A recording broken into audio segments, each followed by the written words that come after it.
couple statements which are in a negative, and I just want to make sure I understand what we're exactly agreeing to here. Because I mean, it makes sense to bring in experts to prepare for an audit like this.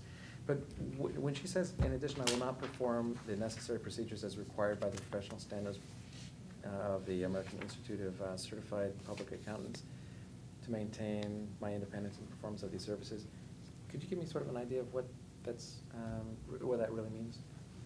Which section are you referring to? That's page 2 of her letter. Okay. I'm sure there's a simple explanation. I'm just not. There is, and if you're okay, I'll get back to you on that explanation for that. Sure. Just so I make it clear.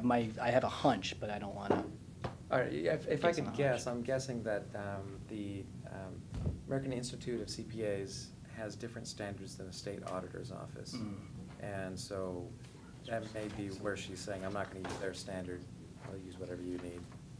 But it's just, it's very interesting phraseology of saying, I'm not going to do something.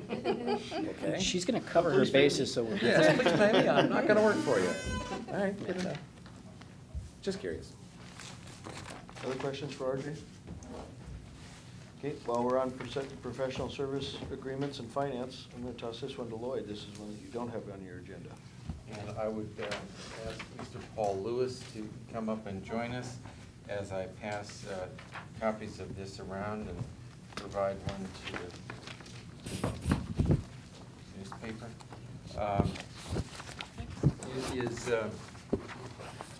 I think, clear to any number of us, and it's clear to me, that one of our major challenges here at Washougal is to how shall I put this? Strengthen our financial understandings, our understandings of our own budget, our understandings of the forecasts and reliability of our forecasts, to do some important technical things like achieving an approvable indirect cost policy or cost allocation plan, and help clarify the role of our own finance committee. And with all of that in mind, I asked Mr. Lewis, who I have known for many years and who has done fine work elsewhere, including his work as the finance director for several years for the city of Vancouver. I've asked and discussed with Paul Lewis and with RJ and Rodney, basically it is a scope of work and a work program to strengthen our systems, including the real outline of this is on the first page, a detailed review, analysis, and assessment of the 2010 budget, our budget monitoring systems. And what that means to me is our budget monitoring systems give any number of us, department heads, members of finance committee, full city council, mayor, and so on, the tools to understand where we stand in the midst of the year so that we can better manage our own finances. And to put this in a reverse way, so that budget does not disappear for 9 or 10 or 11 months and then reappear before us with a ticking clock towards the end of a budget cycle.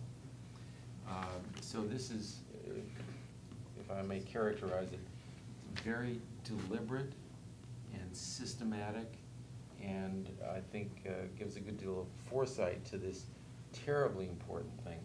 As you know from the brief report at the annual planning conference or the retreat on the 8th and 9th of January, we are facing a significant shortfall in the year 2011. Now the good news is, if we come to understand this in more detail and then capitalize on the willing participation of our employees, our department heads, and our community, I think we can really take major steps in solving that. But one of the first most critical pieces is we have to fully understand it, and we have to have the tools to measure where we stand. And without being too critical, I'd say we can do better in that regard. And I think that Paul Lewis is a person who can do that for us. I have enormous confidence in him. If you look at his resume, which is attached here to the scope of work, it shows his background both in local government with the state, in private enterprise with one of the big 8 accounting firms, as a private consultant. For those of us who give special attention to education, an MBA from the Wharton School is very highly regarded, and I think Mr. Lewis is a person of great skill, competency, and grace. I have heard elected officials say almost exactly this. Mr. Lewis is able to take things that are really complicated, summarize and distill the information, make it understandable, and put it in a form where I can turn around and talk to constituents about it. I thought, this is a gift. And I'm very closely quoting elected officials. So we bring this to you. This comes to you towards the end of my brief 7 weeks here, and I think it can be a major contribution. The scope of work, the outline describes it all. I'm not asking you to take a full decision this evening. This is, after all, a work session.